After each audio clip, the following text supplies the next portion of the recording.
السلام عليكم ورحمة الله وبركاته. إن الحمد لله نحمده ونستعينه ونستغفره ونعوذ بالله من شرور أنفسنا ومن سيئات أعمالنا. من يهده الله فلا مضل له ومن يضلل فلا هادي له، وأشهد أن لا إله إلا الله وحده لا شريك له، وأشهد أن محمدا عبده ورسوله. يا أيها الذين آمنوا اتقوا الله حق تقاته ولا تموتن إلا وأنتم مسلمون. يا أيها الناس اتقوا ربكم الذي خلقكم من نفس واحدة وخلق منها زوجها وبث منهما رجالا كثيرا ونساء، واتقوا الله الذي تساءلون به والأرحام إن الله كان عليكم رقيبا. يا أيها الذين آمنوا اتقوا الله وقولوا قولا سديدا يصلح لكم أعمالكم ويغفر لكم ذنوبكم، ومن يطع الله ورسوله فقد فاز فوزا عظيما. أما بعد، فإن أصدق الحديث كتاب الله، وأحسن الحج حج محمد صلى الله عليه وعلى آله وسلم، وشر الأمور محدثاتها، وكل محدثات بدعة، كل بدعة ضلالة، وكل ضلالة في النار. أيها الأخوة جماعة قوم المسلمين، ikhwan dan akhwat yang saya muliakan, semoga Allah Jalla wa'ala memberikan kemuliaan kepada kita dunia dan akhirat. Kita akan berbicara tentang sesuatu yang sangat besar sekali.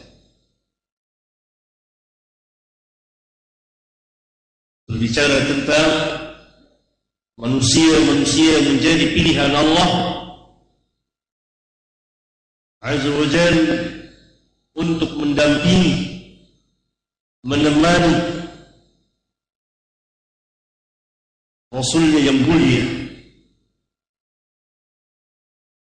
sebagai utusan Allah yang terakhir.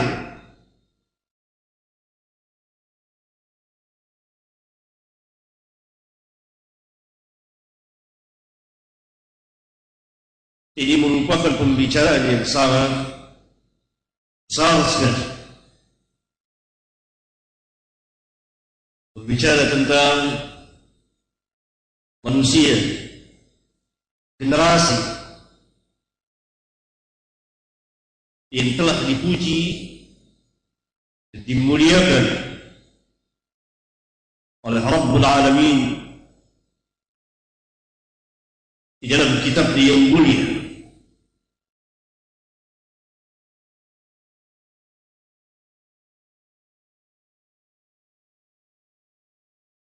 Sehingga tidak ada sepanjang perjalanan kehidupan manusia, umur manusia sudah cukup tua ini, tidak pernah ditemukan satu generasi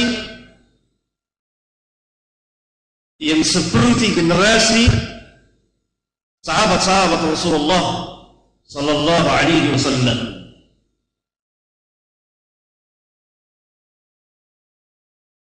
Sahabat-sahabat terbaik dari sahabat-sahabat seluruh para nabi dan rasul.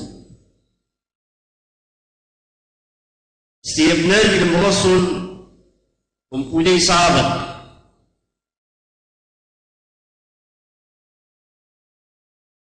yang akan menjadi pembela-pembela agamanya, dakwahnya.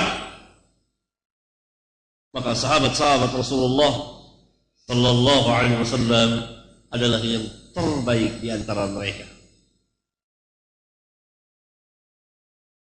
Sehingga Abdullah bin Mas'ud radhiyallahu taala anhu berkata, "Inna Allah nazara ila qulubil 'ibad fawajada qalba Muhammadin sallallahu alaihi wasallam khayra qulubil 'ibad wastafahu li nafsihi." Berkata Abdullah bin Mas'ud radhiyallahu ta'ala anhu, sungguhnya Allah melihat kepada hati-hati hamba, hati-hati hamba-hambanya, manusia.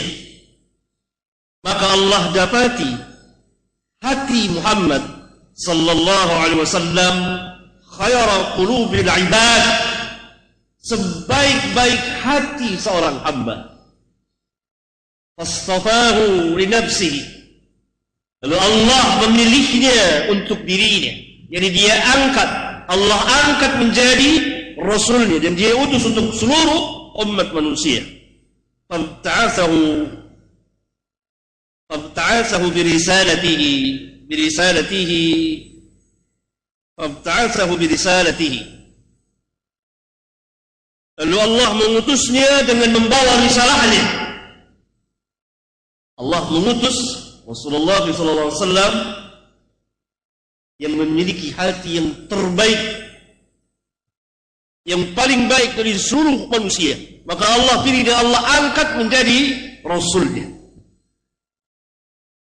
Dengan diutusnya Rasulullah SAW dengan membawa risalah Allah.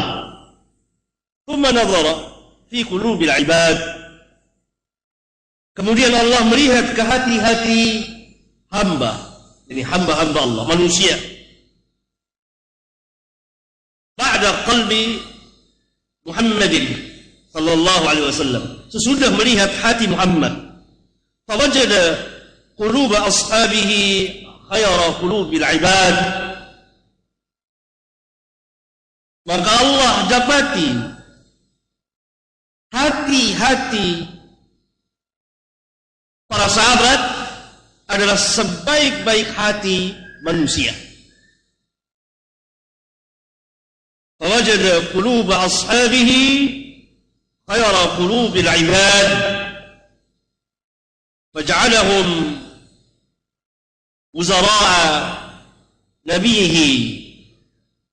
Maka Allah jadikan mereka sebagai wuzara, pembantu-pembantu nabinya, yang senantiasa mendampingi nabinya, membela nabinya, wazirnya. Yuqatiluna ala dinihi, mereka berperang demi membela agamanya, agama Allah, untuk membela agama Allah, atas dasar agama Allah. Yuqatiluna ala dinihi.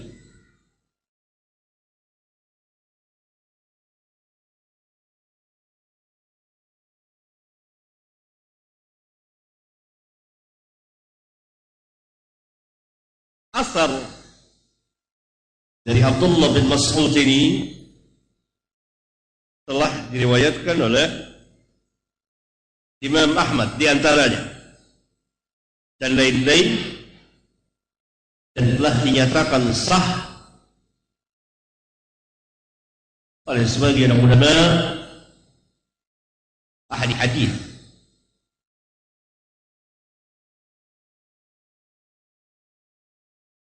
Perkataan Ibnu Mas'ud,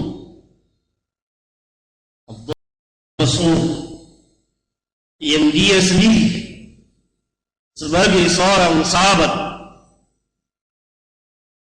bahkan termasuk orang-orang yang pertama-tama masuk Islam dari kaum al-muhajirin, merupakan persaksian besar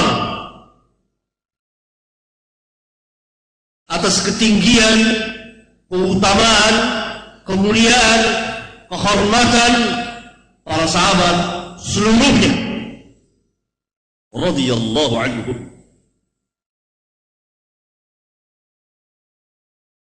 Sehingga Abdullah bin Mas'ud mengatakan bahwa hati para sahabat adalah sebaik-baik hati manusia.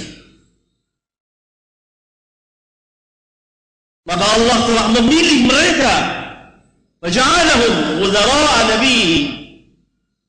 Allah telah menjadikan mereka, mengangkat mereka sebagai wuzara yang mendampingi nabinya, dan mereka berperang atas dasar agamanya. Dan ini bukan sekedar pernyataan, perkataan belaka, tapi ada fakta kenyataan yang ada, yang dilihat dari ilmu, amal dan dakwah mereka. Dari ilmu, amal dan dakwah mereka. Dari ilmu, mereka adalah orang yang paling alim, paling tahu tentang agama Allah Jalla wa'ala, paling tahu tentang kebenaran yang Allah utus nabinya untuk membawa kebenaran tersebut.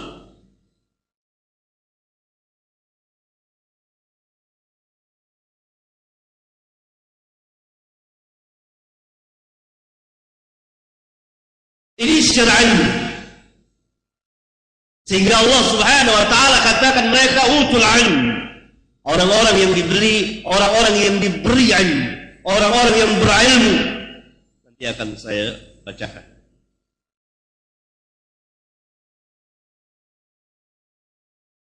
Mereka orang yang paling alim secara umum terhadap kebenaran yang Allah utus Rasulnya untuk membawa kebenaran tersebut. Tidak ada yang lebih alim dari mereka. Secara terperinci, mereka adalah orang yang paling alim terhadap Al-Quran.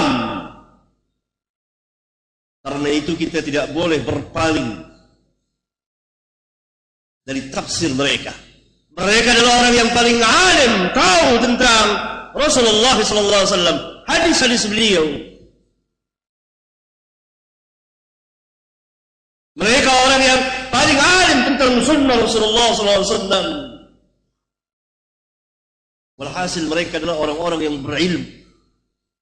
Itu tadi saya katakan keutamaan mereka meliputi ilmu, amal dan dakwah.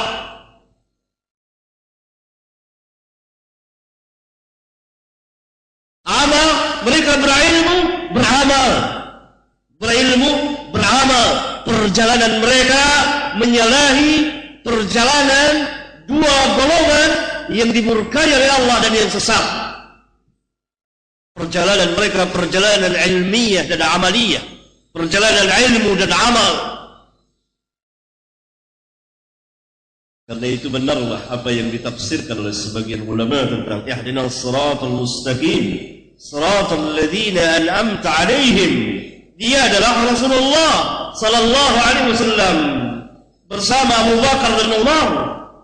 Kemudian diuraikan oleh sebagian mufassirin seperti Al-Hafiz Ibnu Katsir rahimahullah ta'ala di tafsirnya, mengatakan bahwa mereka ini adalah orang-orang yang mengikuti manhaj Rasul, manhaj al-khulafa ar-rasyidin al-mahdiyyin, Abu Bakar, Umar, Uthman dan Ali. yakni siratal mustaqim Rasulullah sallallahu alaihi wasallam bersama para sahabatnya. Karena siratal ladzina an'amta 'alaihim adalah an-nabiyyin, as-siddiqin, asy-syuhada, as-salihin. Para nabi, orang-orang as-siddiq, as-siddiqin, as-salih, asy-syuhada, as-salihin. Mereka terdiri dari para al-anbiya wal mursalin. Sebelum diutus Rasulullah SAW bersama umat mereka yang beriman dari para syuhada dan salihin, dan diakhiri dengan kenabian dan kerasulan Muhammad sallallahu alaihi wasallam. Siapa yang mendampinginya? Para sahabat ridwanullah alaihim jami'an.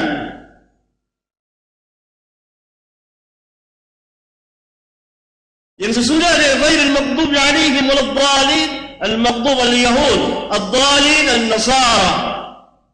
Orang-orang Yahudi berilmu tetapi mereka tidak mengamalkan ilmunya, mereka menyembunyikan ilmu. Orang-orang Nasara beramal tanpa ilmu. Yahudi berilmu tapi tidak beramal, Nasara beramal tanpa ilmu.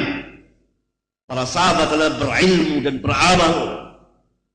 Mereka terapkan dalam hidup dan kehidupan mereka. Dan dakwah semuanya ini ada.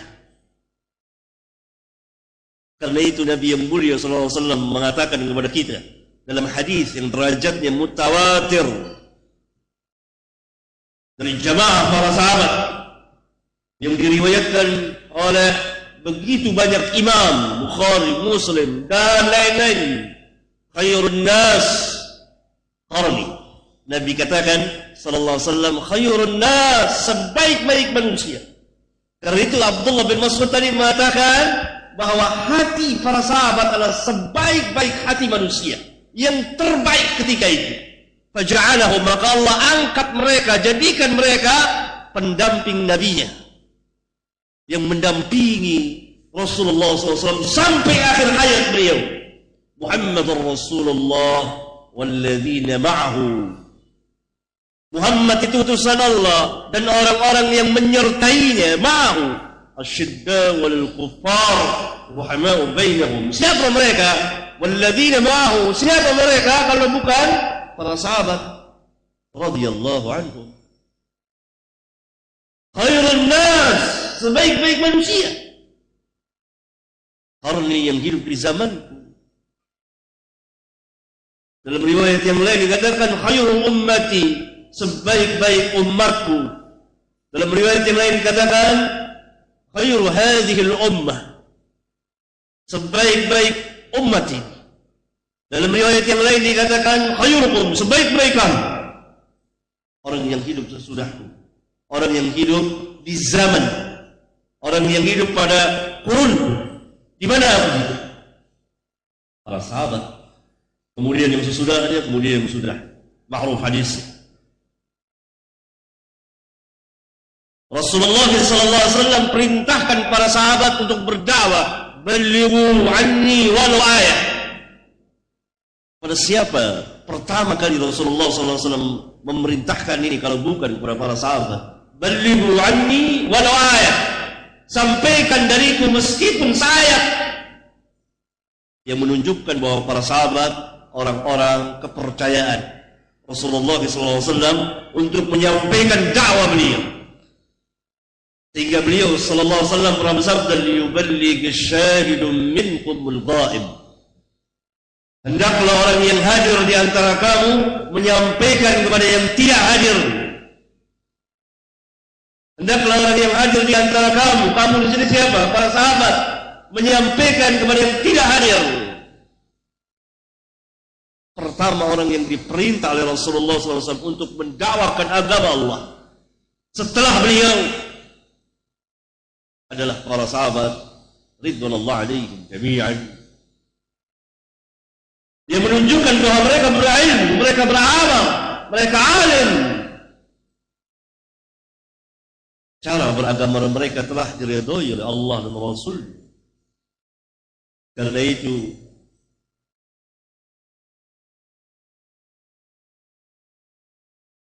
Syekhul Islam Ibnu Taimiyah rahimahullah ta'ala pernah mengatakan seperti ini, yang merupakan faedah yang sangat besar sekali dalam agama.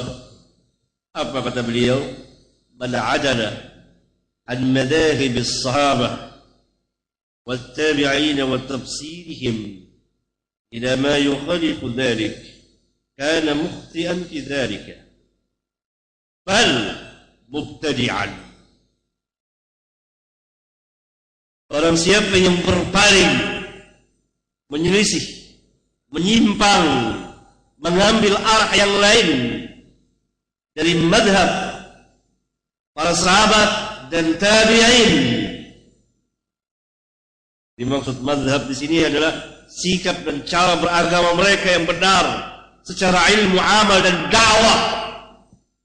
Berpaling dari mereka, dari para sahabat dan tabi'in, dan tafsir mereka ila ma yukhalifu dzalik, kepada yang menyalahinya, kepada selain dari apa yang diamalkan, yang diyakini, yang diketahui, yang diamalkan oleh para sahabat dan tabi'in, kana mukhti'an fi dzalika, maka dia telah tersalah, bal mubtadi'an, bahkan sebagai mubtadi', ahli bid'ah, bahkan sebagai mubtadi', ahli bid'ah. Jadi orang yang menyalahi, menyelisih mazhab sahabat, dan dia mengambil perjalanan yang lain, cara-cara yang lain, itu yang mereka buat sendiri, yang mereka pahami dengan pemahaman mereka, pemahaman yang salah, yang keliru terhadap agama Allah, yang dasarnya adalah Al-Quran dan Sunnah Rasulullah sallallahu alaihi wasallam.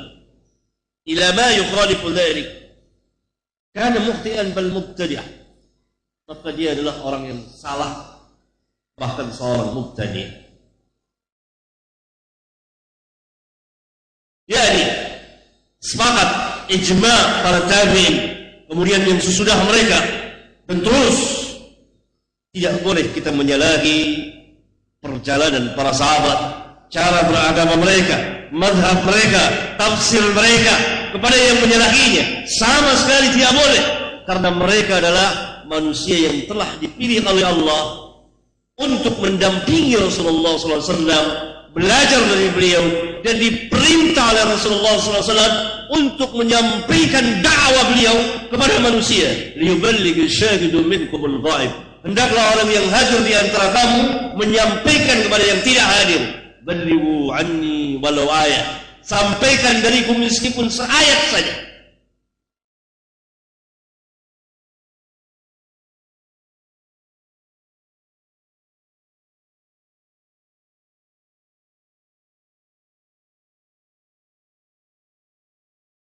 Kemudian Syekh mengatakan, wa in kana mujtahidan maghfuran lahu khata'uhu, dan jika dia seorang mujtahid yang berijtihad tetapi salah ijtihadnya sehingga menyalahi perjalanan para sahabat dalam satu atau beberapa masalah, maka dia kesalahannya diampuni. Kemudian kata Syekh, wa nahnu na'lam, dan kami tahu, yakni kita semua tahu, annal Qur'an qara'ahu sahabah wattabi'una wattabi'uhum, bahwa Al-Quran ini telah dibaca oleh para sahabat, dan demikian juga telah dibaca oleh para tabi'in dan tabi'ut tabi'in yang mengikuti mereka. Siapa orang yang pertama kali membaca Al-Quran? Sahabat. Oleh karena itu kita yakin, wal ilmu yakin, bahwa para sahabat telah membaca Al-Quran sebelum kita. Apakah sekedar membaca sebagaimana apa yang kita lakukan, kita kerjakan, kita tilawahkan, sekedar membaca, sekedar mengenal huruf dan lafaz-lafaz dan huruf saja tanpa pemahaman? Tidak, mereka mempelajari dari Rasulullah SAW per 10 ayat. Per 10 ayat. Mereka tahu secara keseluruhannya. Karena itu Rasulullah SAW, kata ulama, telah menjelaskan kepada para sahabat seluruh isi Al-Quranul Karim.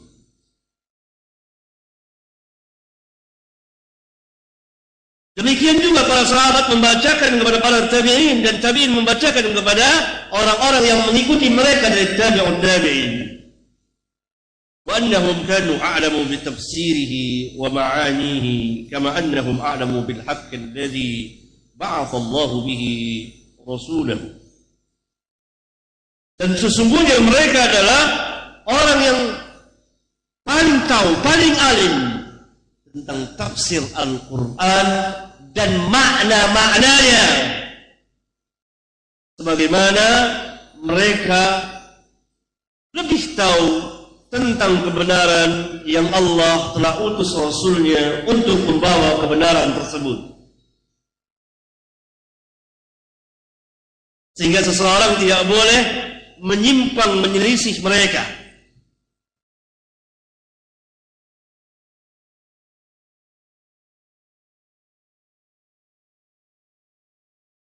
Syekhul Islam pun mengatakan, apabila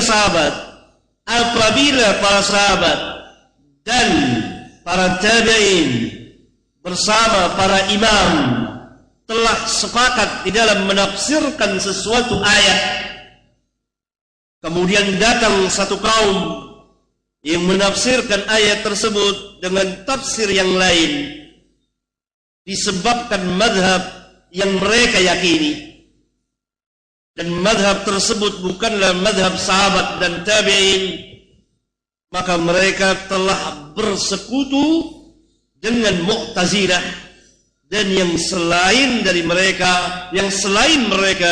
dari ahli bid'ah. Ini merupakan kaidah yang sangat besar. Kenapa para ulama membuat kaidah-kaidah ini? Bahwa kita tidak boleh, kaum muslimin tidak boleh memisahkan diri dari para sahabat, dari pemahaman mereka. Karena kalau tidak, maka kita akan menyimpang dalam beragama, akan tersesat dalam beragama.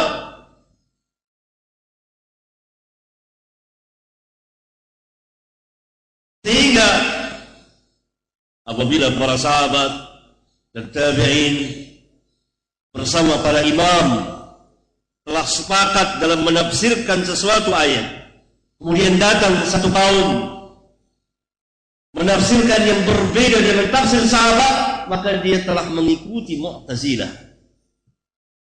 Dia telah bersekutu dengan Mu'tazilah dan yang sepaham dengan Mu'tazilah, dari firqah-firqah yang sesat, yaitu dari ahli bid'ah. Saya ambil contoh satu saja dari sekian banyak contoh firman Allah Jalla wa'ala, وَمَنْ لَمْ يَحْكُمْ بِمَا أَنْزَلَ اللَّهُ فَأُولَئِكَ هُمُ الْكَافِرُونَ.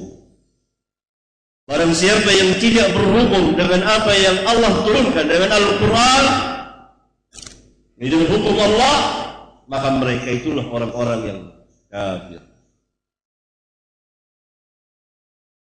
Tafsir dari Khawarij dan orang-orang yang mengikuti Khawarij dari para ahli bid'ah dari zaman ke zaman, di timur dan di barat bumi, sampai pada hari ini, sampai di negeri kita ini, bahkan sampai di kota-kota kita, di negeri kita ini, ya di Jakarta, ya di Cirebon dan lain-lain. Mereka menafsirkan siapa saja yang tidak berhukum dengan hukum Allah kafir, dalam arti keluar dari Islam. Ini sebuah tafsiran yang sangat menyimpang dan jauh sekali dari tafsir para sahabat. Karena tafsir para sahabat dalam menafsirkan ayat tadi yang sering diulang-ulang oleh Abdullah bin Abbas radhiyallahu anhuma dan murid-muridnya dari para tabi'in seperti Mujahid dan Sa'id bin Jubair, Atha bin Abi Rabah dan lain-lain dari para a'immah, menafsirkan ayat tadi secara terperinci, secara tafsil. Ada yang kafir dalam arti keluar dari Islam, ada yang kafir kufrun duna kufrin, yakni kufur asgar, kafir kecil yang tidak mengeluarkan seseorang dari Islam. Ini yang tidak dipahami oleh ahli bid'ah dari Khawarij dan anak cucunya sampai pada hari ini. Karena itu ketika mereka melihat di sebagian negeri-negeri Islam yang sebagiannya tidak berhukum dengan hukum Allah, langsung mereka katakan negeri itu adalah negeri kafir, Indonesia adalah negeri kafir, Malaysia adalah negeri kafir, ini negeri kafir, ini negeri kafir, seterusnya. Karena mereka melihat bahwa sebagian dari negeri-negeri itu pada sebagian masalah tidak berhukum dengan hukum Allah, maka mereka langsung mengkafirkan. Dalil mereka apa? Wa man lam yahkum bima anzalallah fa ulaika humul kafirun. Lihat tafsir dari ahli bid'ah, dari khawarij dan lain-lain. Silahkan saudara-saudara membuka kitab-kitab tafsir, kitab keterangan para ulama yang berjalan di atas manhaj para sahabat ridwanullah alaihim jami'an, bukan yang berjalan di atas manhaj khawarij, mu'tazilah, murji'ah dan yang sepaham dengan mereka dari zaman ke zaman, di timur dan di barat bumi sampai pada hari ini. Bukan. Adapun para sahabat seperti Abdullah bin Mas'ud dan seperti Abdullah bin Abbas dan murid-murid menafsirkan apa? Kufrun duna kufrin. Kufrun duna kufrin.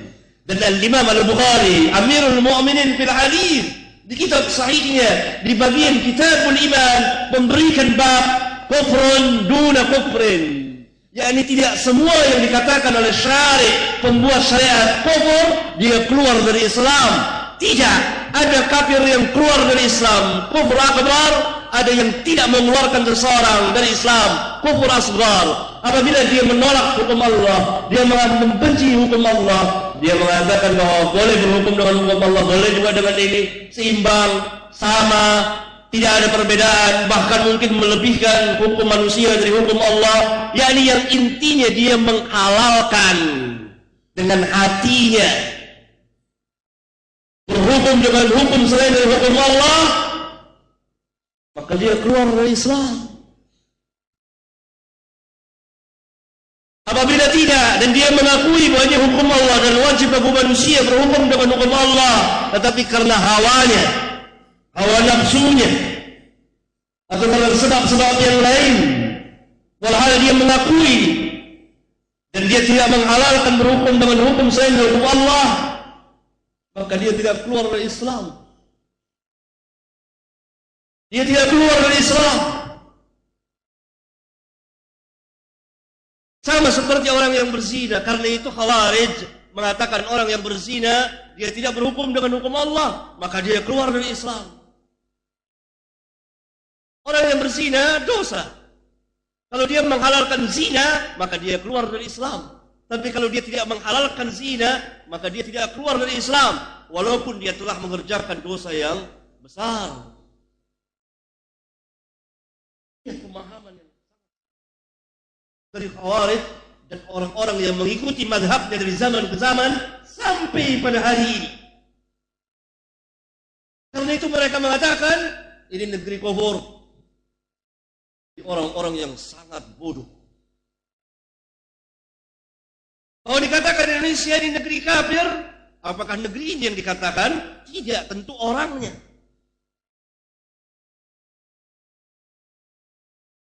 Ini salah satu dari sekian banyak tafsir sahabat dengan tafsir Khawarij.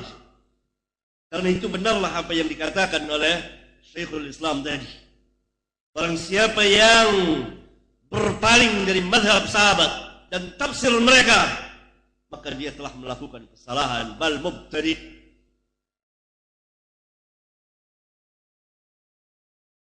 Satu dari sekian banyak. Baru satu ayat saja salah dalam menafsirkannya dan tidak mengikuti ilmunya para sahabat, manhaj mereka, pemahaman mereka dalam memahami Islam secara keseluruhan dan Al-Quran secara khusus, maka telah menimbulkan kerusakan yang besar pada hamba dan negeri-negeri. Kerusakan yang sangat besar sekali. Baru satu ayat. Bagaimana dengan ajaran Islam? Sehingga mereka mengkafirkan kaum muslimin. Karena kaum muslimin ini tidak bertindak apa-apa, seolah-olah mereka reda, maka mereka pun termasuk kafir. Allahu Akbar. Baru satu ayat. Wa man lam yakum bima anzalallah fa ulaika humul kafirun. Atas bagi kita keutamaan, ketinggian, kehormatan para sahabat ridwanullah alaihim jami'an. Karena itu benarlah kata Ibnu Mas'ud, Allah melihat hati manusia dan Allah dapati hati para sahabat adalah sebaik-baik hati manusia. Karena itu Allah pilih, Allah angkat mereka sebagai wazir, pendamping yang mendampingi Rasulullah SAW. Dan ini Allah nyatakan dengan tegas dalam kitabnya yang mulia tadi, Muhammadur Rasulullah walladzina ma'ahu asyidda'u 'alal kuffar ruhama'u bainahum. Salah kita dalam menerapkan Islam, dalam memahami dan mengamalkan Islam, dalam mendakwakan Islam, menyimpang dari manhaj para sahabat, dari pemahaman para sahabat, maka yang terjadi adalah kerusakan pada diri, pada keluarga, pada masyarakat kaum muslimin, pada manusia, pada negeri-negeri semuanya. Luar biasa. Tadi saya contoh satu. Kerusakan yang melebar. Sehingga seseorang dapat mengkafirkan puluhan juta kaum muslimin. Kenapa? Salah dalam menafsirkan Al-Quran. Kenapa salah? Karena tidak mengikuti manhaj para sahabat. Ridwanullah alaihim. Karena itu Allah Subhanahu wa taala bersama Allah Subhanahu wa taala dan Rasulullah sallallahu Allah Subhanahu wa taala dalam kitabnya yang mulia Al-Quran, dan Rasulullah sallallahu alaihi wasallam di dalam hadis-hadis beliau begitu banyak telah menjelaskan kepada kita keutamaan, kemuliaan dan ketinggian para sahabat ridwanullah alaihim jami'an. Dan mereka adalah orang-orang yang udulun, orang-orang yang adil, yang terpercaya di dalam agamanya, dalam ilmunya dan amalnya, riwayatnya, dakwahnya, terpercaya mereka itu, tidak syak lagi. Karena itu tidak ada yang memusuhi, membenci, menentang, membodohi para sahabat kecuali 3 golongan manusia. Tidak ada yang keempatnya saya sebutkan. Yang pertama adalah orang-orang munafiqun. Mereka yang Allah katakan dalam kitabnya yang mulia, وَإِذَا قِيلَ لَهُمْ آمِنُوا كَمَا آمَنَ النَّاسِ قَالُوا أَنُؤْمِنُ كَمَا آمَنَ السُّفَهَاءُ أَلَا إِنَّهُمْ هُمُ السُّفَهَاءُ وَلَكِنْ لَا يَعْلَمُونَ.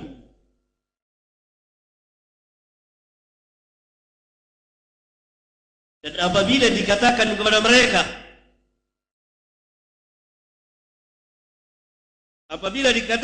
mereka, yakni kepada orang-orang munafiqun, aminu kama amanan nas, berimanlah kamu bagaimana manusia telah beriman. Siapa an-nas di ayat yang mulia ini? Kita belum lahir. Kita bukan, karena kita belum lahir.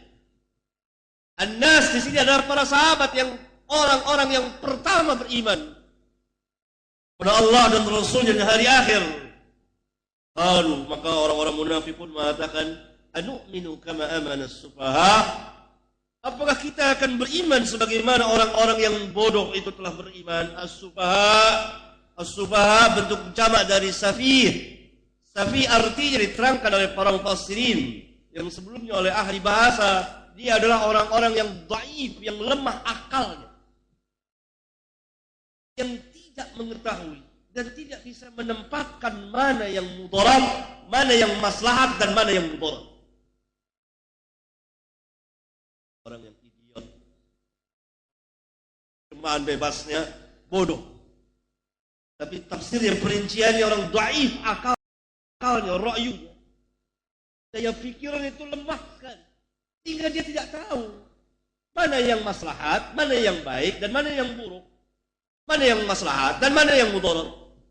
Lihat keji sekali tuduhan orang-orang munafiqun kepada para sahabat. Karena itu tidak ada yang membodohi para sahabat kecuali orang-orang munafiqun dan yang beramal seperti amalnya orang-orang munafiqun, yang mengatakan seperti apa yang pernah dikatakan oleh orang-orang munafiqun. Para sahabat itu bodoh, para sahabat itu dahulu kuno. Sekarang kita hidup di zaman modern, nggak perlu lagi mengikuti para sahabat.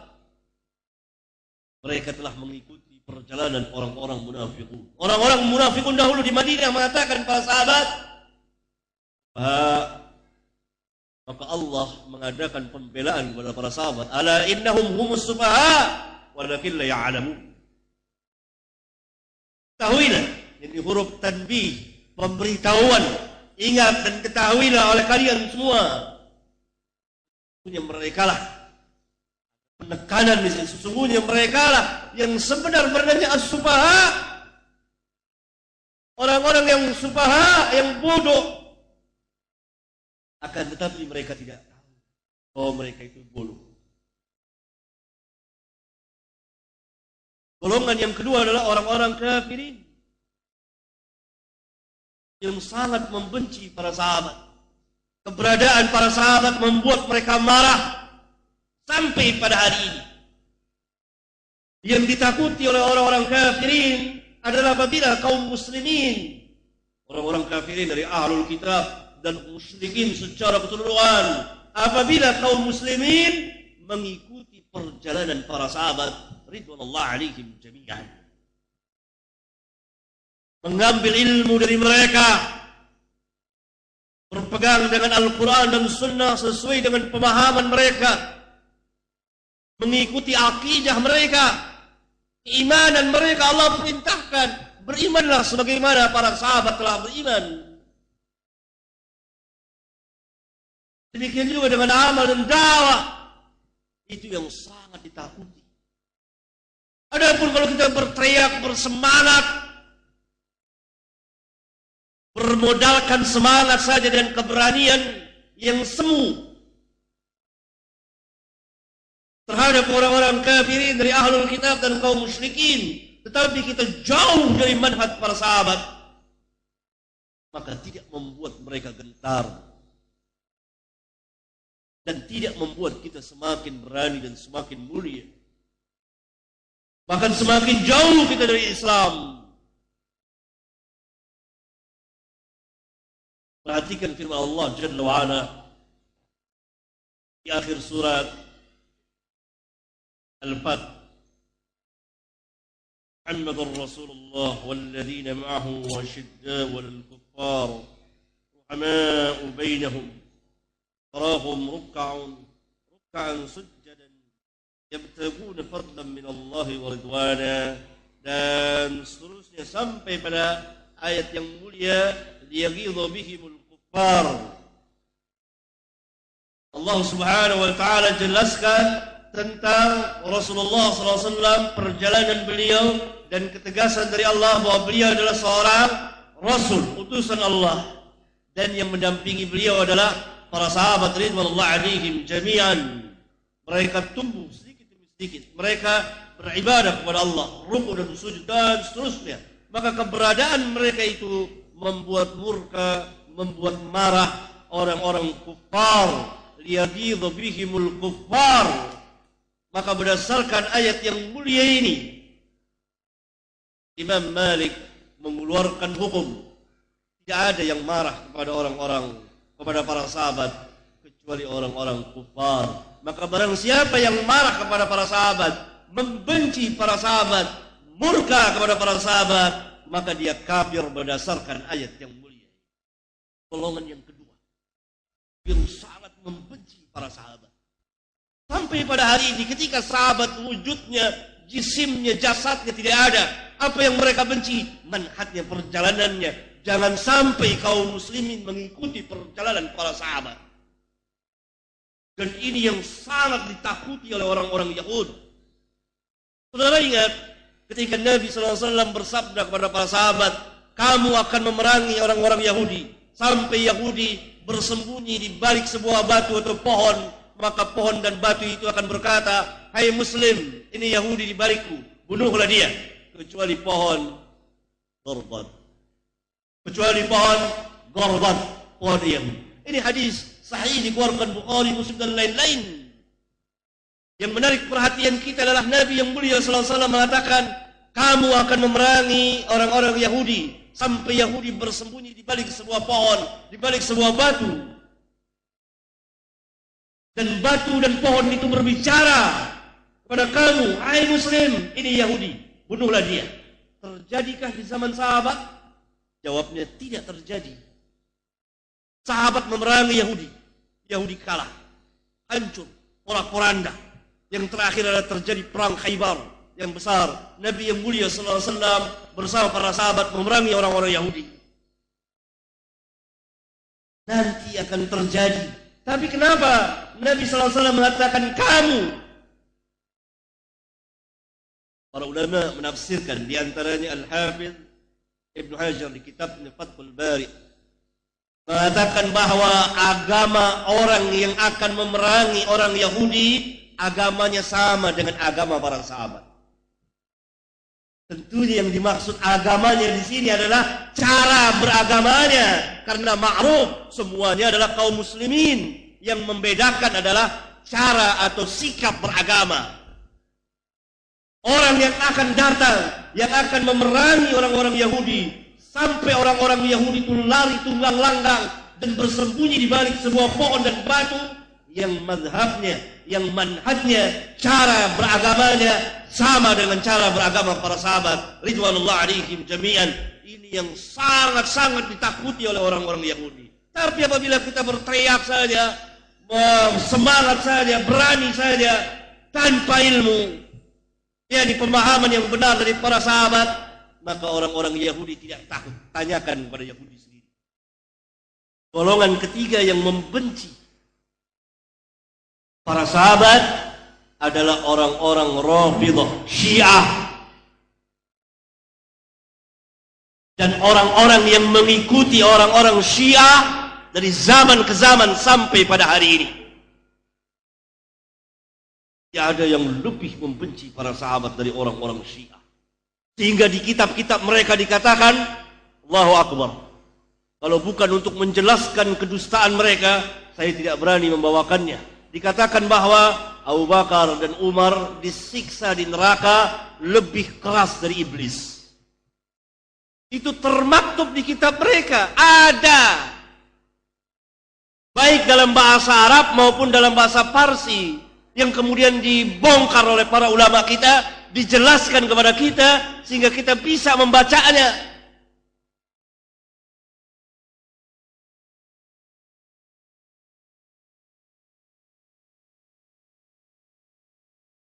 Sahabat-sahabat Musa ditanya, siapa orang yang terbaik di antara kamu? Adalah mereka menjawab, sahabat-sahabat Musa.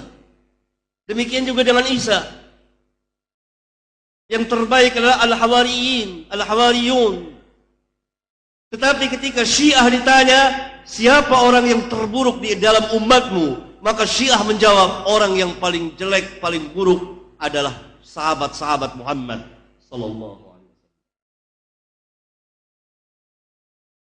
Gak ada yang keempatnya kecuali mengikuti ahli bid'ah. Sampai Mu'tazilah memuliakan Abu Bakar, Umar, Utsman.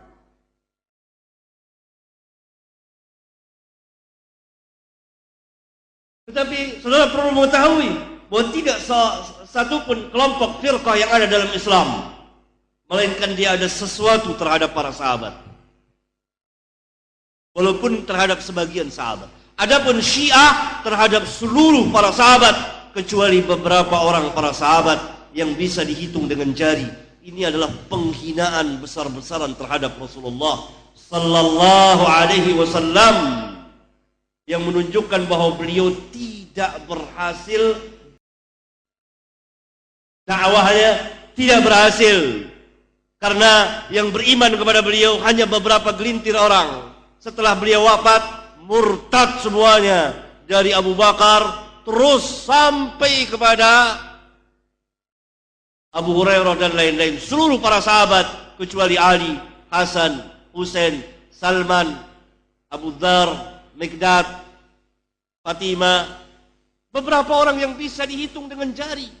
Selain itu kafir semuanya. Hal ini kan merupakan penghinaan besar terhadap Nabi yang mulia, Nabi yang Allah utus untuk seluruh umat manusia. Wa ma arsalnaka illa kafatan linnas wa ma arsalnaka illa rahmatan lil alamin. bahwa dakwah beliau, seruan beliau, ajakan beliau tidak berhasil, yang mengikuti hanya beberapa gelintir manusia, padahal beliau Rasul yang besar, Sayyidul Anbiya wal Mursalin. Kepada beliau diturunkan Al-Quran yang merupakan mukjizat yang terbesar, mukjizat ilmiah, lebih daripada mukjizat para nabi dan rasul yang sebelum beliau. Allahu Akbar. Kaum muslimin tidak tahu siapa itu Syiah. Bahkan sebagian ustadz kita, sebagian dari tokoh-tokoh agama tidak mengerti karena mereka tidak membaca kitab para ulama siapa itu Syiah. Orang yang sangat memusuhi para sahabat. Bahkan ada doa wiritan khusus yang dibaca oleh orang-orang Syiah untuk melaknat terus-menerus Abu Bakar dan Umar. Ya Allah, laknatlah dua berhala Quraisy. Yang dimaksud dua berhala Quraisy adalah Abu Bakar dan Umar. Itu kitab zikirnya orang-orang Syiah.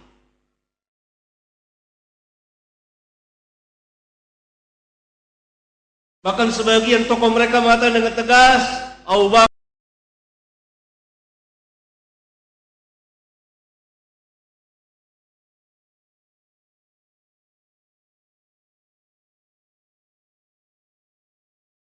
Allah Subhanahu wa taala dalam kitabnya berulang-ulang memuji dan memuliakan para sahabat ridwanullah alaihim jami'an. Di antaranya Allah Subhanahu wa taala mengatakan, berfirman, yang menunjukkan bahwa para sahabat adalah ulama'nya umat ini, ahli ilmunya umat ini. Al-ulama warathatul anbiya. Para ulama adalah pewaris para nabi. ومنهم من يستمع إليك حتى إذا خرجوا من عندك قالوا للذين أوتوا العلم ماذا قال آنفا أولئك الذين طبع الله على قلوبهم واتبعوا أهواءهم. Dan di antara mereka yang dimaksud di sini adalah orang-orang munafikin. Ada yang mendengarkanmu. Mu adalah Rasulullah SAW. Yani apabila Rasulullah SAW duduk di majelis bersama para sahabat, datanglah sebagian orang-orang munafikin yang mendengar-dengar beliau, yang mendengarkan apa yang beliau sabdakan, apa yang beliau ceritakan kepada para sahabat. Hatta idza kharaju min 'indik, sehingga apabila mereka telah keluar dari sisimu, selesai majelis, qalu lilladzina utul ilm, mereka berkata kepada orang-orang yang telah diberi ilmu. Orang-orang yang telah diberi ilmu adalah para sahabat. Madza qala anifa, apa sebenarnya yang dia ucapkan, yang dia katakan tadi? Jadi orang-orang munafikun dengan ucapannya ini adalah dia mengolok-olok Rasulullah SAW. Seolah-olah mereka tidak paham apa yang diucapkan oleh Rasulullah SAW. Maka dengan nada pertanyaan, madza qala anifa, apa yang dia katakan tadi sebenarnya? Ditanyakan ini oleh orang-orang munafikin kepada para sahabat yang Allah katakan lilladzina utul ilm. Lihat, catat baik-baik ini. Lilladzina utul ilm, kepada orang-orang yang diberi ilmu. Ini surat Muhammad ayat 16. Lilladzina utul ilm, yang menunjukkan bahwa para sahabat orang-orang yang telah diberi ilmu oleh Allah. Maka wajib bagi kaum muslimin mengambil ilmu dari mereka, yang mereka ajarkan kepada tabi'in, tabi'in ajarkan kepada tabi'ut tabi'in, dan seterusnya dari generasi ke generasi yang mengikuti manhaj mereka, yang mengambil ilmu pemahaman dari mereka sampai pada hari ini dan sampai hari kiamat nanti.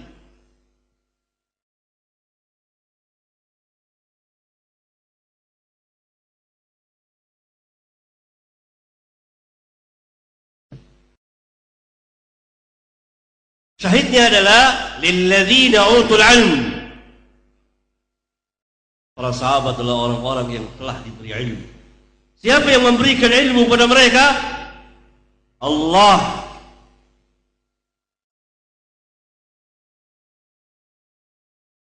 Hal ini menunjukkan bagaimana dikatakan oleh para ulama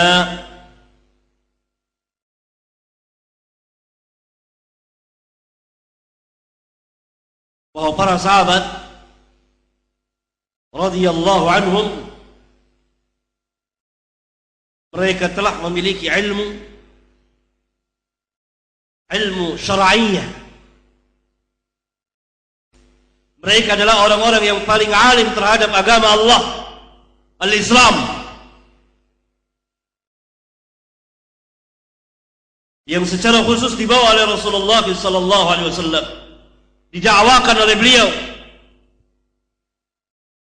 Dan orang yang pertama kali belajar kepada beliau, mendengar dakwah beliau, mengambil dari beliau, tidak syak lagi, tidak ragu lagi, adalah para sahabat radhiyallahu anhu. Pada ayat yang lain Allah Subhanahu wa taala menegaskan kepada kita, kuntum khairu ummatin ukhrijat lin-nas ta'muruna bil ma'ruf wa tanhauna 'anil munkar wa tu'minuna billah. Kamu adalah sebaik-baik ummah yang dikeluarkan untuk manusia, yang ditampakkan, dibangkitkan untuk manusia agar menjadi contoh bagi manusia dan diikuti oleh manusia. Sebagian manusia dari orang-orang yang bermadhab dengan madhab yang menyimpang dari madhab para sahabat ridwanullah alaihim jami'an, itu dari orang-orang sufi, telah menafsirkan ayat yang mulia ini dengan salah sekali. Mereka mengatakan bahwa ini adalah khuruj, keluar dari satu kota ke kota yang lain, dari satu negeri ke negeri yang lain, berkelana mengembara di permukaan bumi ini dengan tidak menetap di satu tempat. Ini adalah kekeliruan yang sangat fatal. Ini contoh yang lain.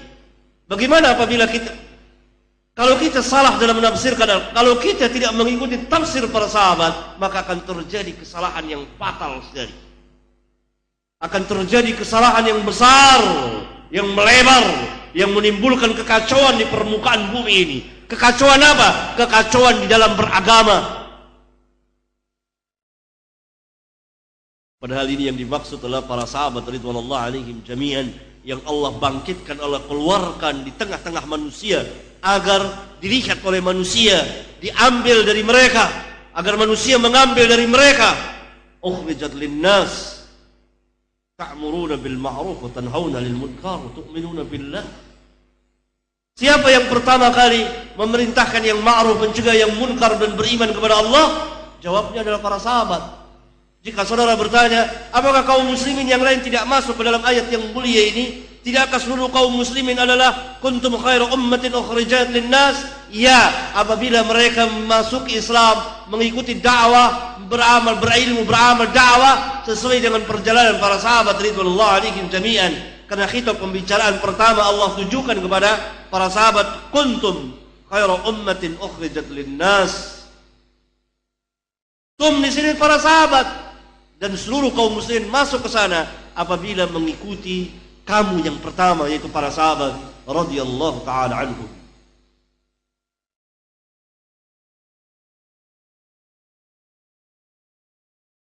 Dalam ayat yang lain Allah Subhanahu wa taala berfirman, was-sabiquna al-awwaluna minal muhajirin wal ansar walladzina ittaba'uuhum bi ihsan radhiyallahu anhum wa radu anhu. Orang-orang yang terdahulu, yang pertama-tama dari al-muhajirin dan ansar, dan orang-orang yang mengikuti mereka bi ihsan, dengan kebaikan, maka Allah meridai mereka dan mereka redha kepada Allah.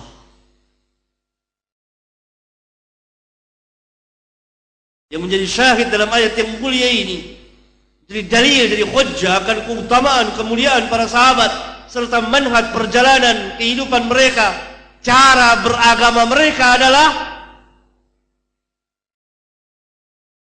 ujian Allah. Allah telah meridhai mereka. Apanya yang kenapa Allah meridhai mereka? Jisim mereka? Tidak. Innallaha la yanzuru ila ajsamikum wala ila suwarikum walakin yanzuru ila qulubikum wa amalikum. Sungguhnya Allah tidak melihat kepada jisim dan rupa kamu, bentuk kamu Allah tidak melihat, akan tetapi Allah melihat kepada hati dan amal-amal kamu. Demikian disabdakan oleh Rasulullah sallallahu alaihi wasallam dalam sebuah hadis sahih yang diriwayatkan oleh Imam Muslim. Jadi apa yang diridhai oleh Allah dari para sahabat? Cara beragama mereka, ilmu, amal dan dakwah mereka. Bahkan Allah tidak hanya meridhai para sahabat al-muhajirin wal ansar, tapi Allah juga meridhai orang-orang yang mengikuti mereka, tabi'in dan seterusnya. Dan seterusnya sampai hari kiamat. Walladzina tabauhum bi ihsan radhiyallahu anhum wa radu anhu. Mafhumnya, yani mafhum mukhalafah. Siapa saja yang tidak mengikuti manhaj para sahabat, cara beragama para sahabat, cara akidah, ibadah, muamalah, adab, akhlak. Karena Islam ini adalah agama yang mengatur hidup dan kehidupan manusia. Dunia dan akhirat mereka lengkap, tidak ada satupun yang ditinggalkan oleh Islam. Maka dengan sendirinya mereka telah tersesat di dalam beragama, berada dalam keheranan, berada dalam kebimbangan, keraguan, kesulitan, kesempitan, kesusahan. Karena manhaj cara beragama para sahabat adalah cara yang diridhai oleh Allah Jalla wa'ala.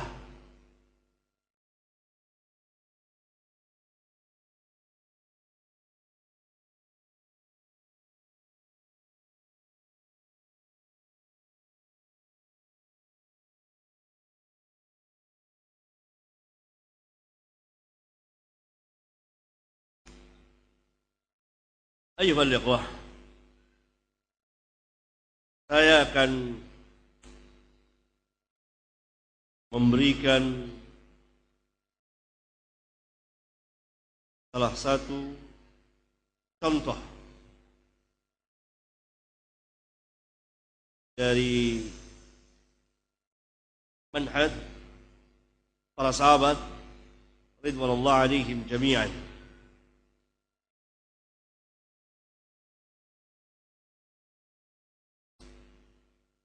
Pernah terjadi musim kemarau yang berkepanjangan pada zaman Umar bin Khattab radhiyallahu taala anhu.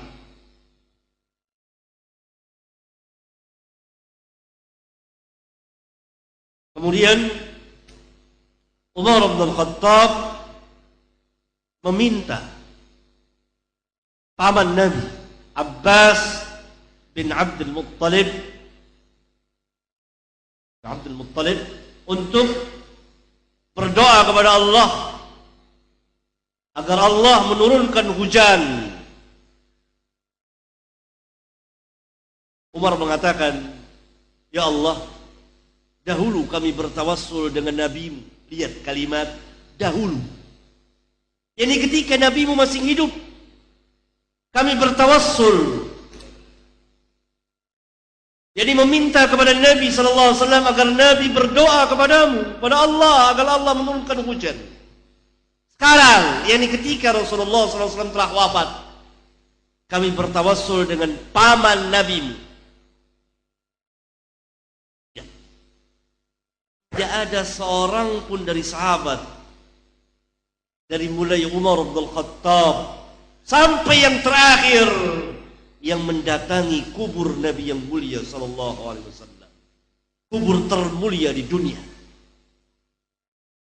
Tidak ada seorang pun sahabat dari Umar bin Khattab sampai yang terakhir mendatangi kubur Nabi, padahal kubur Nabi sallallahu alaihi wasallam ada di hadapan kedua mata mereka, dekat jaraknya, tidak perlu ditempuh dalam jarak yang sekian ratus kilometer mendatangi sebuah kubur. Tidak.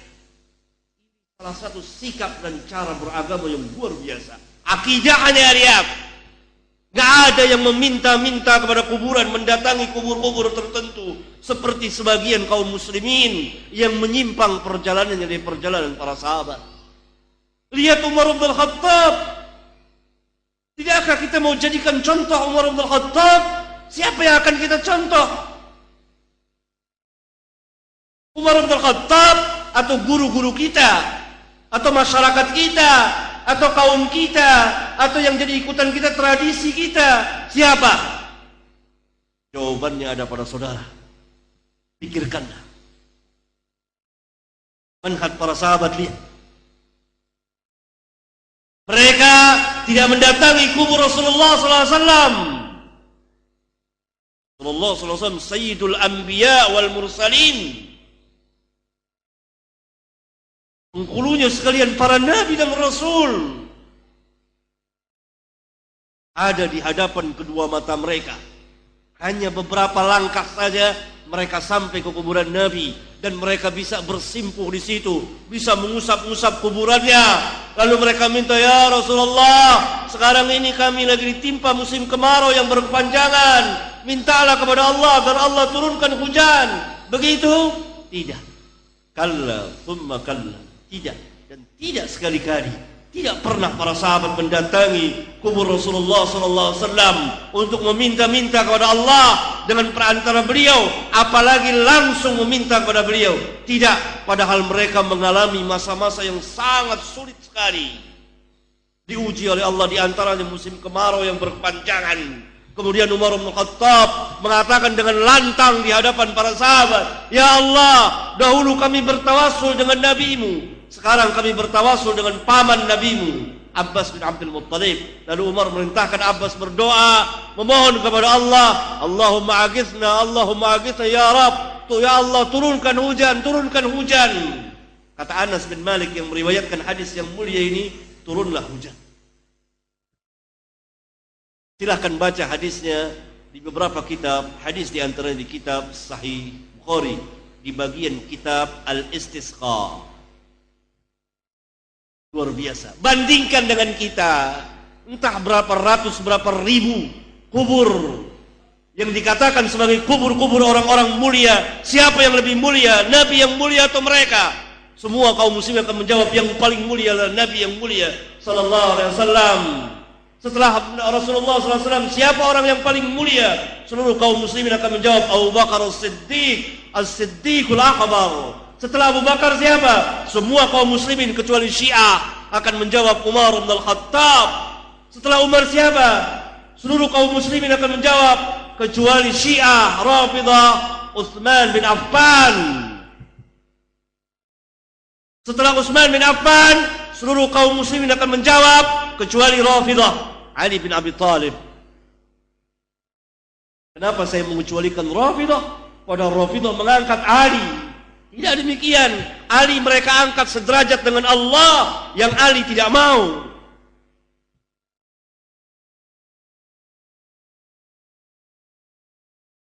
Khulafaur Rasyidin Abu Bakar, Umar, Utsman dan Ali. Mereka orang-orang mulia. Dan pada zaman Umar bin Khattab hidup Utsman dan Ali.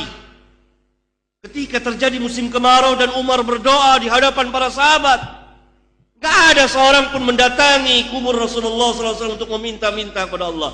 Bandingkan dengan perbuatan kita. Berapa banyak tempat-tempat tertentu, berapa kubur-kubur dikatakan ini kubur syekh, kubur ini, kubur itu, lalu dipuja-puja oleh orang, diminta-minta orang-orang bersimpuh di situ, memohon, meminta langsung. Fa inna lillahi wa inna ilaihi raji'un. Siapa yang akan kita contoh? Ini salah satu dari sekian banyak contoh dari akidah yang rusak, yang menyalahi perjalanan para sahabat ridwanullah alaihim jami'an.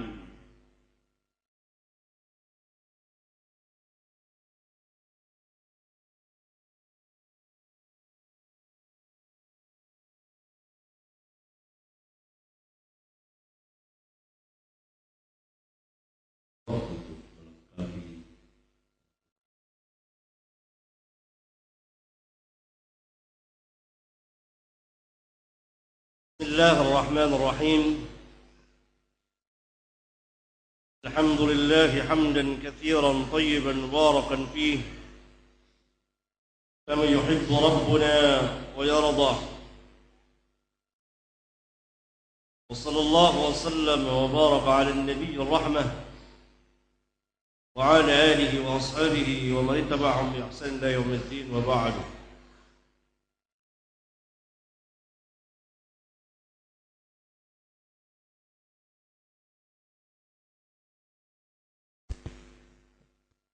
Beberapa pertanyaan menanyakan tentang persengketaan, perselisihan pendapat di antara para sahabat.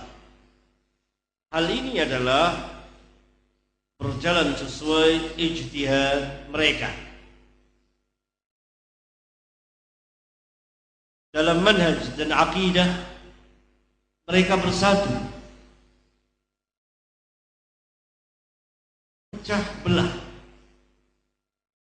Adapun dalam sebagian masalah ijtihadiyah, ilmiyah dan amaliyah, dalam sebagian masalah, saya ulang, ilmiyah dan amaliyah yang masuk dalam ruang ijtihadiyah, maka mereka berjalan sesuai dengan tabi'iyah basyariyah, manusia yang sifatnya suka berselisih, berbeda antara satu dengan yang lain. Itu pertama. Yang kedua, berlebih kurang berbedanya tingkat berpikir dan keilmuan mereka. Tetapi yang ketiga, mereka tidak mengajak kepada perselisihan, bahkan mereka semua bersatu. Wa'tasimu bihablillahi jami'a wa la tafarraqu. Bercerai mereka para sahabat dalam manhaj dan akidah mereka. Satu menyembah kuburan, satu menyembah Allah, satu meminta langsung kepada Allah, satu dengan perantara orang yang telah mati. Tidak semuanya berdoa kepada Allah. Ud'uni astajib lakum. Wa idza sa'ala fas'alillah, wa idza sa'alta fas'alillah, wa idza ista'anta fasta'in billah. Kata Nabi sallallahu alaihi wasallam kepada Abdullah bin Abbas yang masih kecil. Apabila engkau minta kepada Allah. Apabila mohon pertolongan kepada Allah. Manhaj dan akidah. Seluruh para sahabat percaya dan beriman akan adanya azab dan nikmat kubur. Lihat kita, Mu'tazilah tidak beriman dengan azab dan nikmat kubur, dan Mu'tazilah gaya baru yang hidup pada zaman kita sekarang ini sama. Khawarij, Mu'tazilah, Murji'ah dan lain-lain mengatakan idil hukmu illa lillah wa man lam yahkum bima anzalallah fa ulaika humul kafirun. Mereka mengkafirkan, dan Khawarij pada zaman sekarang dan yang mengikuti mereka juga mengkafirkan kaum muslimin yang tidak berhukum dengan hukum Allah tanpa perincian. Saya ulang agar orang tidak salah paham mendengar ceramah saya ini, jawaban saya ini. Tanpa perincian, harus diperinci. Manhaj para sahabat dan tabi'in dan tabi'ut tabi'in memperinci permasalahan. Ada yang keluar dari Islam, ada yang tidak keluar dari Islam, tetapi telah melakukan maksiat yang besar. Ya. Perselisihan tentu terjadi. Bahkan ini tidak bisa dipungkiri. Bahkan malaikat pernah berselisih, malaikat rahmat dengan malaikat azab. Saudara tahu hadis yang mulia yang mengisahkan tentang seseorang yang telah membunuh 99 orang, kemudian dilengkapi jadi 100 orang, lalu dia mati di tengah jalan, maka turun malaikat rahmat dan malaikat azab. Siapa yang akan membawa? Bukankah kedua orang malaikat yang mulia itu berselisih, lalu dihakimi oleh Allah Jalla wa'ala? Perselisihan ilmiah, ijtihadiyah, tapi manhajnya satu. Manhajnya satu. Para sahabat pegangannya apa? Kitabullah dan sunnah Rasulullah SAW. Mereka mengikuti manhaj para sahabat. Seluruh para sahabat kalau ditanya aina Allah, di mana Allah, semuanya menjawab fis sama' ar-rahmanu 'alal 'arsy istawa. Ada di antara para sahabat yang meminta-minta kepada kuburan? Enggak ada. para sahabat. Tapi dalam masalah ilmiah, ijtihadiyah, ilmiah dan amaliyah, ijtihadiyah, ya terjadi perbedaan pendapat. Apabila demikian, maka kita tidak boleh menciptakan pendapat yang ketiga. Kalau ada 3 pendapat, tidak boleh menciptakan pendapat yang keempat, karena kebenaran beredar di antara mereka. Misalnya para sahabat berbeda jadi 2 pendapat, kita tidak boleh memunculkan pendapat yang ketiga. Harus pilih salah satu di antara 2 pendapat, karena kebenaran beredar di antara mereka. Satu yang benar, satu yang salah. Yang benar dapat 2 pahala, yang salah dapat 1 pahala.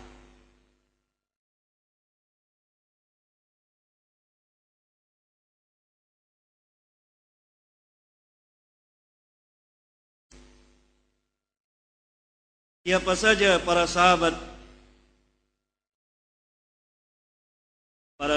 Nabi SAW yang sangat penting, utama dalam mendampingi, dalam membela dan mempertahankan agama Allah.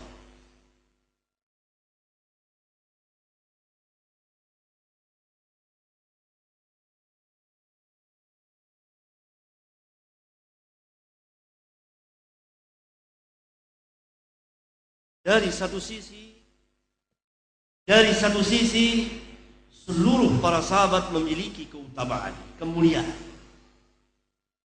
Dan dari satu sisi kita dilarang mencaci maki seluruh para sahabat. Satu sisi mereka derajatnya semua sama. Apa? Sahabat-sahabat Rasulullah SAW. Dari sisi yang lain, maka mereka berlebih kurang derajatnya. Ada sahabat, karena itu para ulama membagi tabaqat. Para sahabat bertabaqat, bertingkatan-tingkatan. Sampai Al-Imam Hakim di kitabnya Ma'rifatu Ulumil Hadis mengatakan ada 12 tingkatan. Yang pertama adalah generasi sahabat yang pertama-tama masuk Islam, Abu Bakar, Umar, Utsman, Ali. Yang kita kenal Al-Khulafa Ar-Rasyidin Al-Mahdiyyin. Dan yang tertinggi dari seluruh para sahabat, bahkan seluruh manusia yang termulia sesudah kenabian dan kerasulan, sesudah para nabi dan rasul, adalah Abu Bakar As-Siddiq radhiyallahu taala anhu. Sebaik-baik manusia setelah para nabi dan rasul, Abu Bakar As-Siddiq, kemudian Umar, kemudian Utsman, kemudian Ali, kemudian sisanya yang 6 orang. Jadi 10 orang yang dijamin masuk surga di masa hidupnya. Kemudian tabaqah yang selanjutnya, tabaqah yang sampai 12 tabaqah. Silakan merujuk dan membaca di kitab-kitab Mustalahul Hadis.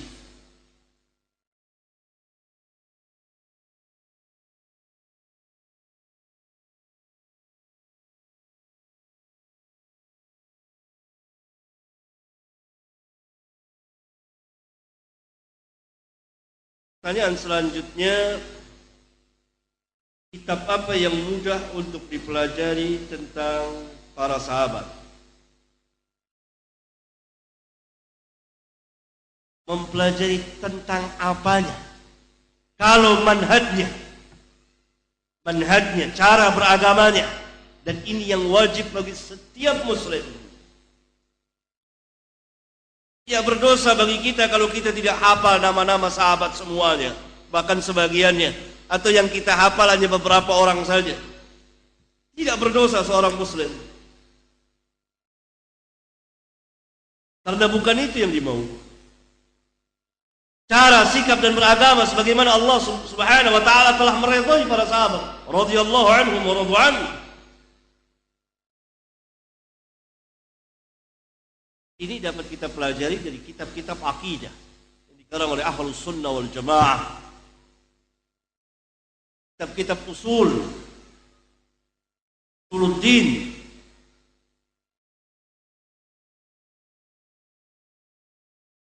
Ya.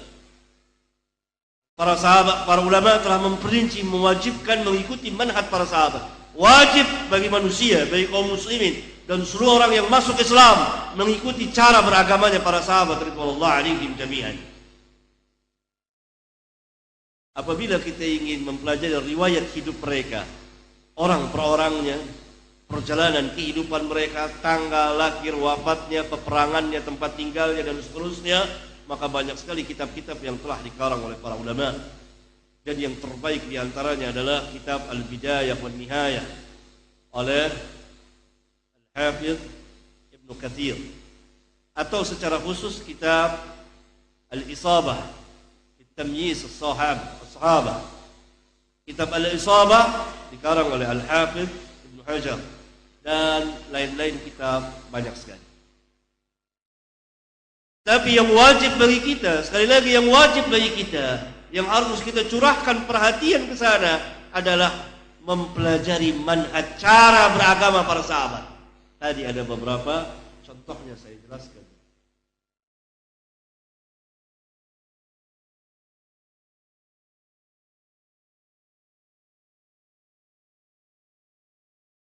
Orang yang mengakui hukum Allah, tetapi orang tersebut tidak menjalankannya, malah mereka menegakkan hukum buatan manusia itu sendiri.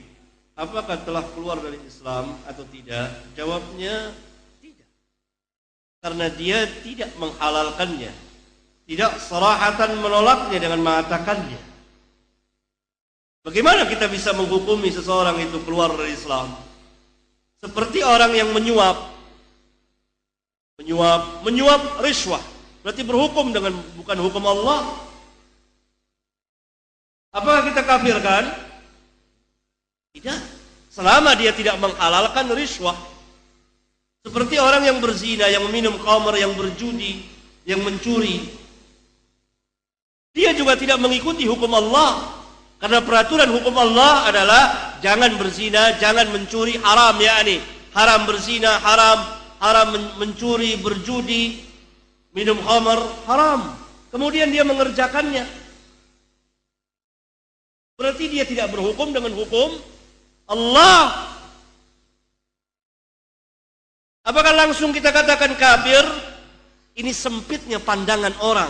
Dia sangka yang tidak berhukum dengan hukum Allah hanya pemerintah yang tidak menjalani sebagian hukum-hukum Allah, seperti berzina didera atau direjam, mencuri dipotong tangan, dan lain-lain, membunuh kisas dibalas bunuh. Yani berkisar sebatas hanya kisas dan hudud.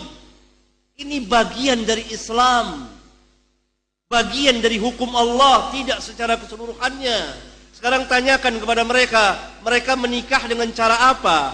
Nikah dengan cara apa? Cara Islam atau cara di luar Islam? Tentu mereka akan jawab dengan cara-cara Islam, bahkan sampai kepada bid'ah-bid'ahnya. Azan yang sebentar lagi kita akan kumandangkan insyaallah ta'ala, dan salat jamaah yang akan kita tegakkan, itu hukum Allah atau bukan? Syiar dan hukum Allah terbesar. Kalau bapak saudara mati, harta warisnya dibagi secara apa?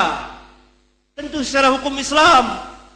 Hukum waris itu hukum Allah apa bukan? Itu hukum Allah. Jadi negeri-negeri Islam sebagian besar telah menjalani hukum-hukum Islam. Sebagian hukum-hukum Islam belum dijalani. Barangkali mereka belum tahu. Perlu didakwakan ad-da'wa ilallah. Perlu dengan ilmu, perlu dijelaskan. Bahkan yang besar dari itu, bagaimana dengan tauhid? Bagaimana dengan orang yang menyembah kuburan? Kenapa mereka tidak mengkafirkannya?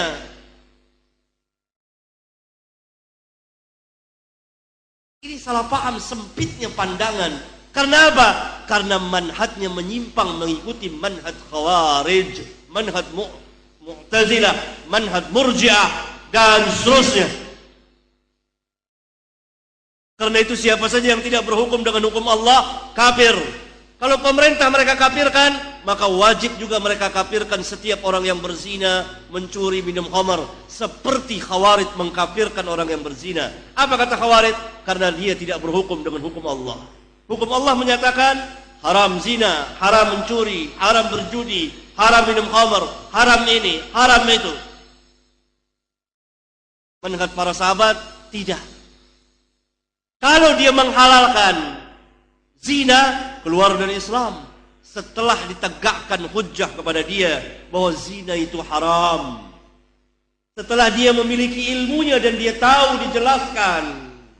Kalau dia tidak menghalalkannya dan dia mengerjakannya, dia tidak dikeluarkan di dalam Islam, dari Islam. Dia tetap dalam Islam, tetapi dia telah mengerjakan maksiat yang besar. Ini keadilan. Demikian juga saudara-saudara kita yang tidak berhukum dengan hukum Allah, barangkali mereka belum tahu, dijelaskan dengan ilmu, didakwakan tentang Islam yang sangat tinggi dan sangat mulia sekali, di mana orang-orang Islam sebagian tidak mengenal Islam. Semata-mata tidak mengerjakan tidak dikatakan kufur. Apalagi kalau orang itu belum tahu. Kalau dia sudah tahu, dia mengerjakan tapi dia tidak menghalalkan. Saya ulang, tidak menghalalkan dengan hatinya.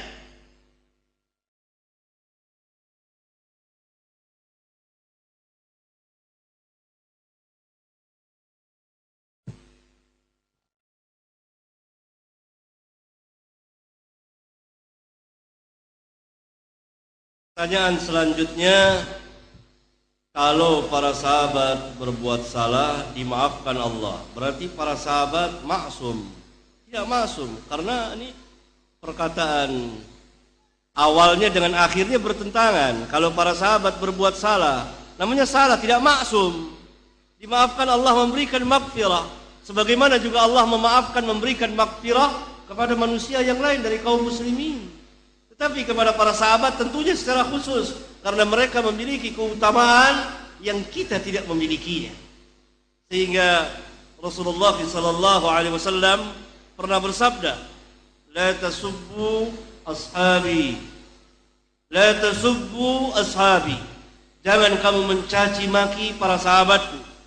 Walladzi nafsi biyadi, demi Allah yang jiwaku berada di tangannya, walau anna ahadakum anfaqa mithla Uhudin dhahaban ma balagha mudda ahadihim wala nasifa. Kalau sekiranya salah seorang di antara kamu menginfakkan emas sebesar gunung Uhud, seperti gunung Uhud, maka tidak akan mencapai derajat mereka satu mud atau setengah mud. Satu mud adalah 2 telapak tangan orang dewasa. Setengahnya tidak sampai derajat mereka. Ada orang yang menginfakkan emas sebesar gunung Uhud, banyaknya. Kalau ada di antara kaum muslimin yang menginfakkan emas sebesar gunung Uhud, belum mencapai derajat sahabat satu mud, walau mau atau setengah mud. Satu mud tidak mencapai, setengah mud gitu. Muddan wala nasifa, ma balagha mudda ahadihim wala nasifa, tidak akan mencapai derajat mereka.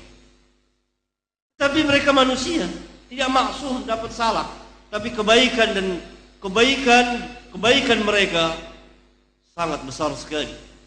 Seolah-olah kesalahan itu setitik air jatuh di samudra yang sangat luas dan sangat dalam sekali.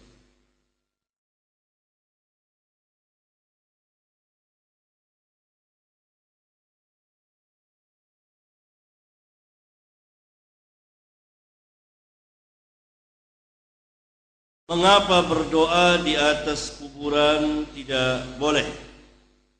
Padahal kita mendoakan orang yang sudah mati, dan bagaimana tata cara ziarah kubur yang disunahkan Nabi sallallahu alaihi wasallam. Berdoa, mendoakan orang yang telah mati, baik secara umum maupun secara khusus, baik ketika kita memasuki kuburan atau salah satu dari kuburan tersebut kita doakan, maka ini tidak terlarang karena pernah diperbuat oleh Rasulullah sallallahu alaihi wasallam. Tetapi hendaklah kita menghadap ke kiblat pertama. Yang kedua, yakni kita mendoakan penduduk kubur, ahli kubur, orang yang telah mati. Yang terjadi adalah sebaliknya. Kita meminta kepada orang yang telah mati agar mendoakan kita. Ini yang tidak pernah terjadi pada zaman Rasulullah SAW, pada zaman sahabat, dan ini penyimpangan besar-besaran dari akidah Islam yang bersih dari segala bentuk kesyirikan. Apalagi langsung menyeru meminta kepada orang yang telah mati dari orang-orang yang tertentu. Ini yang menyimpang. Adapun mendoakan orang yang telah mati, kita mendatangi sebuah kubur, ziarah, tidak dengan sengaja mengadakan perjalanan panjang safar. Misalnya saya datang dari Jakarta ke Cirebon ini untuk menziarahi kubur fulan tertentu dengan mengharapkan barokahnya, keutamaannya, ininya dan itunya. Ini dilarang di dalam Islam karena seluruh kuburan sama, seluruh kubur sama dan sunat diziarahinya. Fazurul kubura fa innaha tudzakirukumul akhirah. Ziarahi kubur-kubur karena ziarah kubur akan mengingatkan kamu kepada mati. Ini faedah yang sangat besar, manfaat yang sangat besar dari ziarah kubur. Yang kedua adalah mendoakan orang-orang yang telah mati. Sekali lagi saya katakan, mendoakan bukan minta didoakan. Karena ini ada perbedaan yang asasi. Mendoakan adalah kebahagiaan bagi penghuni kubur itu. Kita berdoa kepada Allah agar penghuni kubur diselamatkan dari azab kubur, azab neraka, agar diampunkan dosa-dosanya, agar dimasukkan ke dalam surganya dan seterusnya. Adapun minta didoakan, meminta kepada penghuni kubur agar dia berdoa kepada Allah untuk kita, ini penyimpangan besar-besaran dari akidah Islam yang bersih dari segala bentuk dan macam kesyirikan.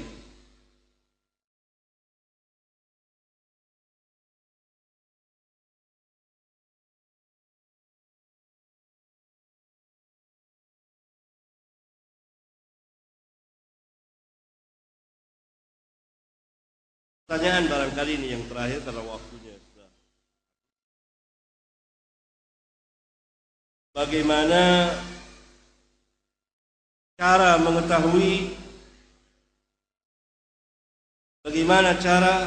mengetahui manakah manhaj sahabat, manakah yang manhaj sahabat dan mana yang bukan?